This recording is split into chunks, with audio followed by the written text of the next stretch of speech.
You know, some of the deepest disappointment that you, as a loving, caring, responsible individual who does things right, who researches ahead of time, who shows up for other people, who keeps their word, is when those people who you would think would be the most grateful don't show up.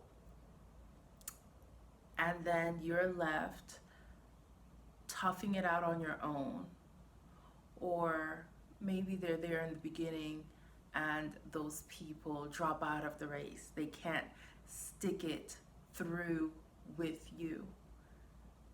And then you get to wondering, wait, I've been cutting into my own time and my own goals and my own progress to be there for you.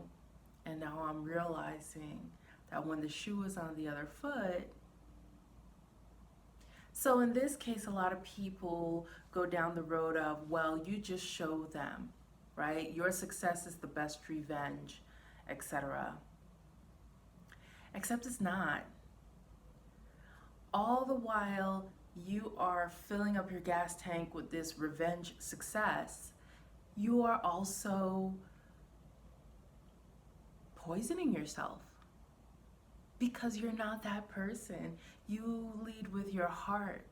That's how you got into the position to begin with, where you realize you'd given so much, and the very people that you'd given to were not willing to give back.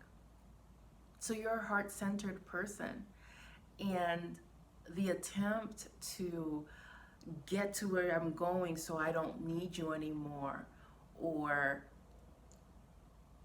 show you, right? It doesn't help.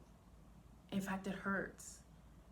And so you're splitting your energy, working against yourself, trying to keep up a persona that's not you. And in fact, it harms you.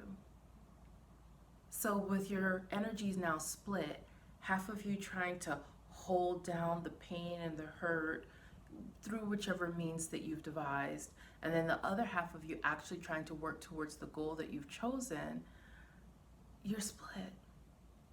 And it's that much harder to attain your goal. What do you do instead?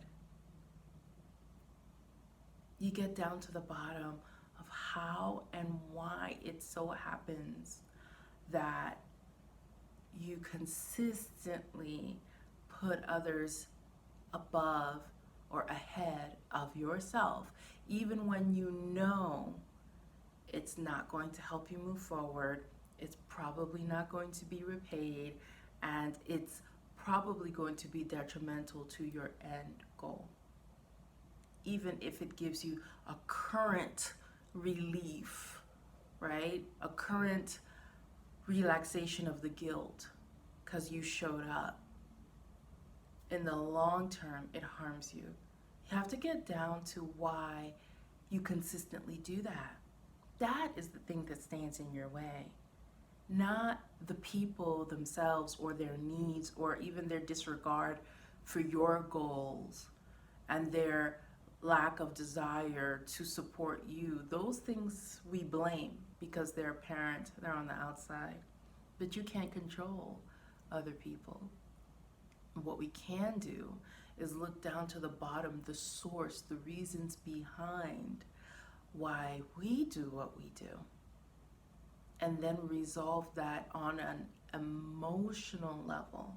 We have to get down to the bottom of it, resolve it on an emotional level so that you naturally choose the actions that support you without guilt, without shame, without difficulty.